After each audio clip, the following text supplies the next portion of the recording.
Van Odor at 25-1 has swept up on the outside and has now grabbed the lead with a furlong to go. Storm the Court tries to battle on. Farther out, it's Wrecking Crew. It's going to be an upset here. Dennis's moment is still last as they come to the final 16th. Storm the Court battles on inside of Van Odor. These two long shots will decide the juvenile, and it is Storm the Court who won it.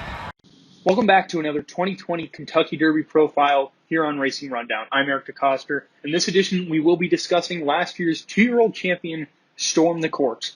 What a bizarre horse Storm the Court is last year. Obviously, 2-year-old champion, Breeders' Cup Juvenile winner when he was 45-1 on the day.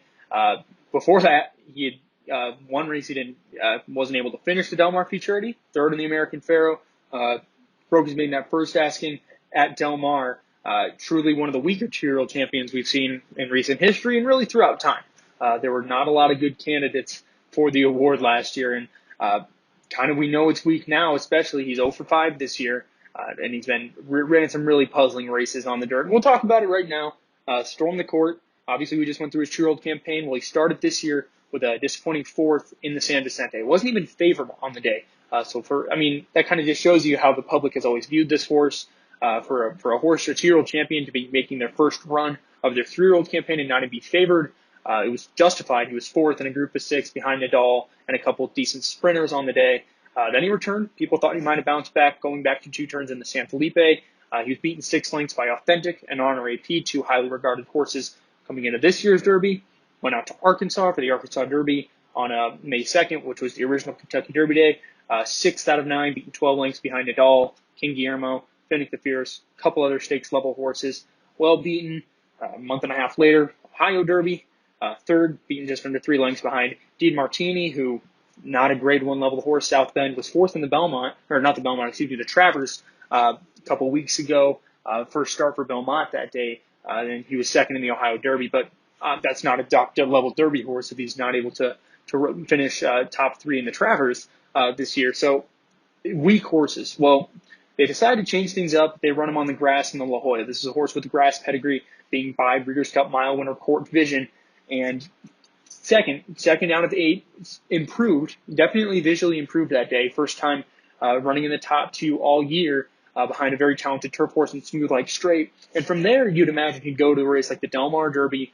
First run on the turf, very promising. You can only imagine he'll improve second start. Well, they take the shot. They have the points from last year's Breeders' Cup Juvenile, in addition to the fact not many horses are pointing to this year's Derby due to COVID-19, obviously, and points don't really matter this year. So they're going to take their shot in this year's Derby.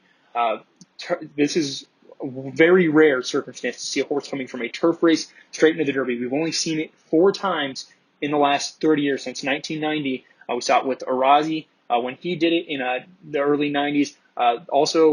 In the early 90s, actually the same year, 1992, we saw the Epsom Derby winner that year, Dr. Devious, came over from Europe, was privately purchased for the Derby out of the European Group 3, ran 7th in the Derby. Next start out, won the Epsom Derby, and then 2 in the 21st century. Johannesburg, who was a Breeders' Cup Juvenile winner from the year before. So actually, not without precedent that a Breeders' Cup Juvenile winner, North American champion, 2-year-old prep for the Derby, in a turf race and then run under. Obviously, Johannesburg did not win the Derby, but he's one that's done it. And then the last horse to do it was in 2007 when Sedgefield, who was a very big long shot, never had actually ran on the dirt, when he was 5th in the Derby at astronomical odds, first race on the dirt. While it's not, obviously we've seen plenty of horses, especially from 2008, 2009, really to 2012, 2013, when Southern California tracks especially were 100% all-weather synthetic surfaces.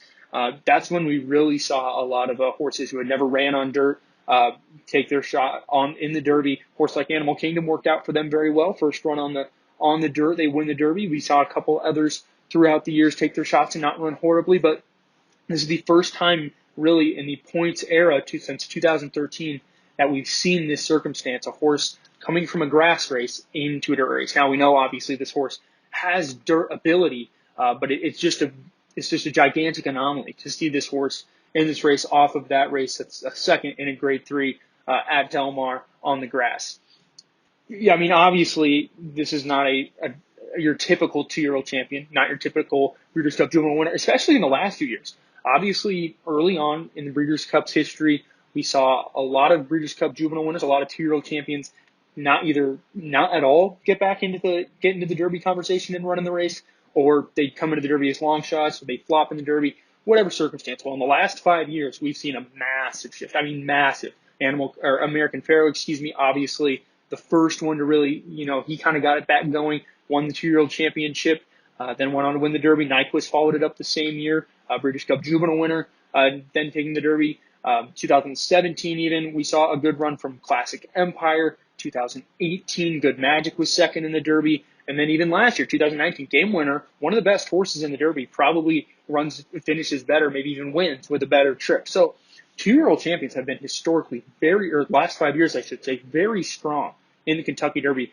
But Storm the Court's obviously a touch below. All the horses I previously mentioned had a very solid prep race to their name, if not a win, a very strong second, light Game Winner in 2019, prepping for the Derby. Storm the Court is yet to run a good race this year. He's been very average, very mediocre, gigantic regression on speed figures, gigantic regression visually.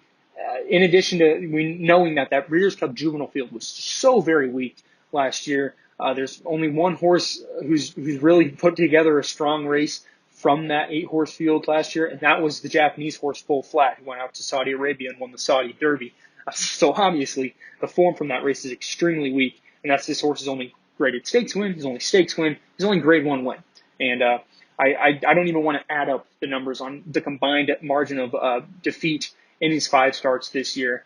Just notable regression. I wish I had more positive things to say about this horse, but he truly just does not belong with this group. It's going to take a massive step up.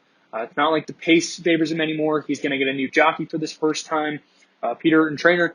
He does belong to the majority, to that minority of horses coming out of an all-weather race. Dance with Fate, his only other Derby runner, came out of the Bluegrass, but now was still run on a synthetic surface. He ran him in the Derby, and Dance with Fate didn't run horribly, but obviously that's a much different situation. But nevertheless, still concerning. Peter is not very high percentage. However, I will say his turf to dirt percentages are very high. 26% winner from 77 starters, 62% in the money. That's pretty solid, positive ROI as well. So that does benefit him. But at the end of the day, to say a horse like Storm the Court will be able to beat Tis the Law, Authentic, Art Collector, Honor AP, even King Guillermo, New York Traffic, that's just preposterous. He's been soundly beaten by all these horses throughout the year. Wish I had more positives to say about this horse, but there's just no indication he's going to run big on Derby Day. But who knows? It is the Derby, and anything can happen. That's all I have for you guys on this rather somber, unenthusiastic Derby preview. We'll see you next time. Corner in third, and they're into the stretch, and Smooth Like Straight has opened up the lead by 3. Storm the Court has taken second. Indian Peak is thrown in the towel. KP All Systems Go is finishing well down the center of the turf course, but Smooth Like Straight is all alone. Smooth Like Straight and Umberto Rispoli take the La Jolla.